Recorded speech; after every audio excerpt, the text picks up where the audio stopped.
The first order of business, of course, was to get strapped in and get back on the track. Get the pit stop down to the minimum possible. So the first year pretty much was about making sure that we keep the race going. And there was me and NGS, but the rest of the crew was the same. So that was a very big benefit.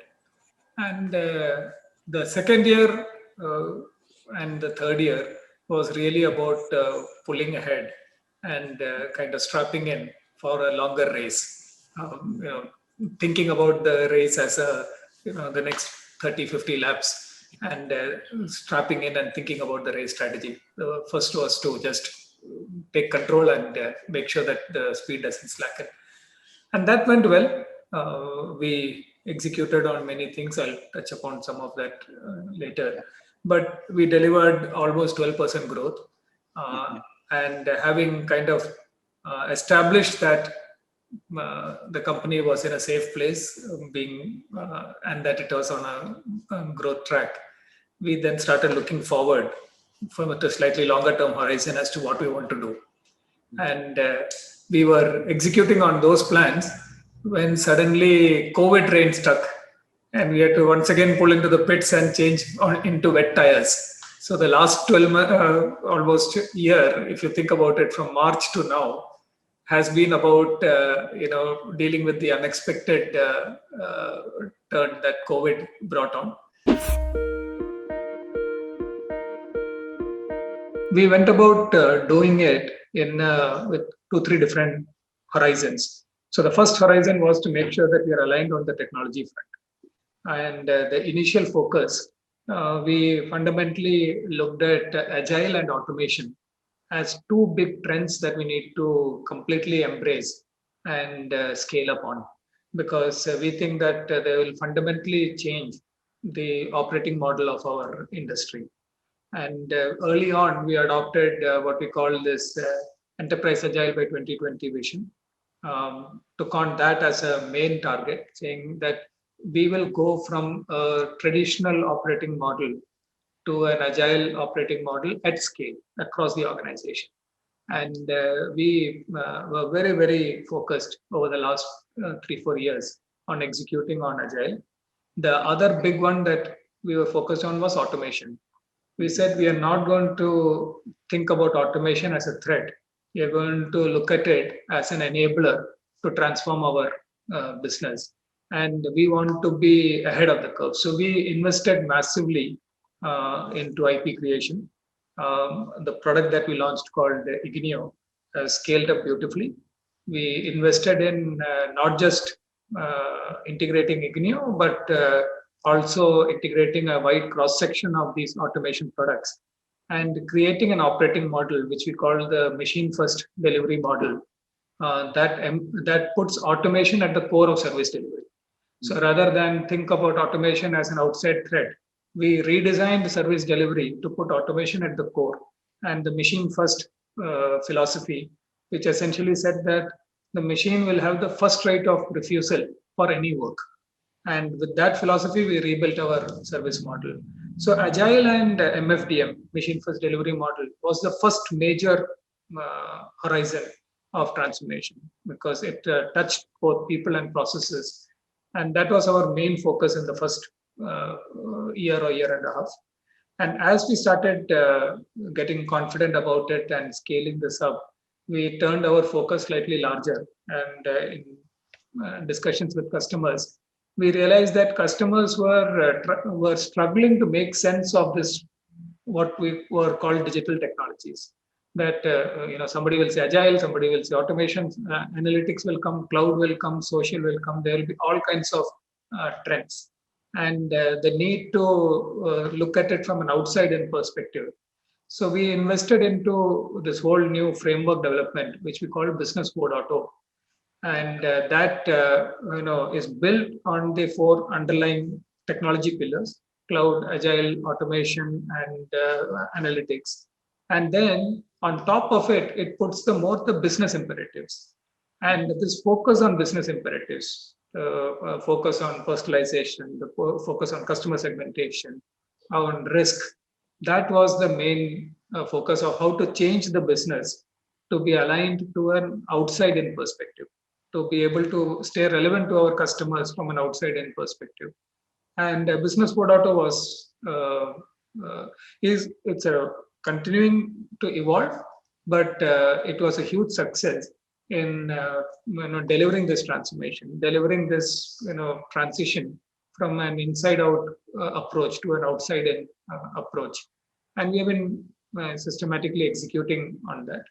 And this is as I said, this will be always in transition, because once you start looking at it outside in, it keeps changing with the business environment. So today, given our new realities, purpose centric, adaptive, resilient organizations are the need of the hour. So it keeps evolving around that. But in that transformation, huge amount of investment in people skills. On the technology side, we have spoken a lot about how we have been training people on digital technologies, agile technologies. I think some of the stories that have been less spoken about is the transformation on the business and outside in centricity of the organization. So, a couple of initiatives that I would like to call out. One is what we call contextual masters, because our teams see, that we have very low attrition. So our teams had long history with our customers, and the knowledge that they were imbibing, which we call contextual knowledge, is actually a lot more valuable than the incremental new technology knowledge, because the contextual knowledge is the one that is difficult to get, because it is tacit knowledge. It is not explicit. So we built on that. We started capturing that. We started showcasing it, identifying the people who have that. So today we have more than 10,000 contextual masters who have deep understanding of customers. We started bringing them together, making them recognize what they have and showcasing it. Similarly, we had another program called AAA, Awareness, Articulation, Amplification. So, being more aware of the value that we deliver and the value that we create, not just what we do, the impact of what we do, and being able to articulate that strongly.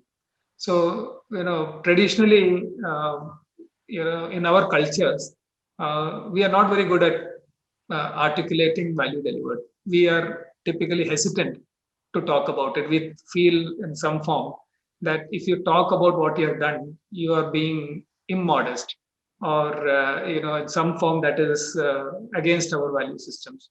So to break that mental barrier, to talk more richly about what we are delivering, about the value that we are creating, that articulation skill is something that we are investing in a lot. And the third element of this AAA strategy was amplification. That how do we, in a large organization, it's important for the organization to know what is going on, and for the large stakeholders outside the organization to know what is going on. So that is something that is now actually kicking into gear. So in the AAA, the third leg of it is actually now kicking in.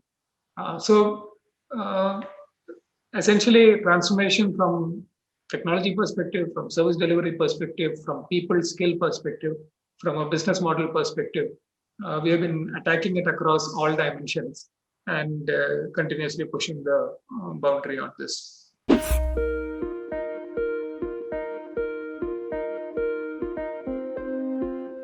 The problem that we had was not that the technologies didn't exist. Cloud technology, specifically, what I was I'm very focused on, and very, very clear that that's what is going to be the main driver.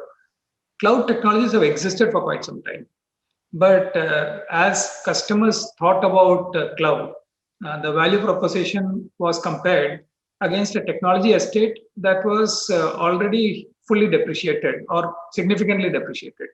So then the business case to shift looks like a very difficult business case as to why should I move away and pay rental when I already have something that I have completely, I'm 70% depreciated on. So that was where the business case was getting stuck. And many of the benefits of cloud, that it is more resilient, it is more adaptable, it is more secure, the availability is very high. These were seen as nice to haves, but nobody paid attention to it. What COVID did was, COVID suddenly brought to everybody's attention the value of all these soft factors.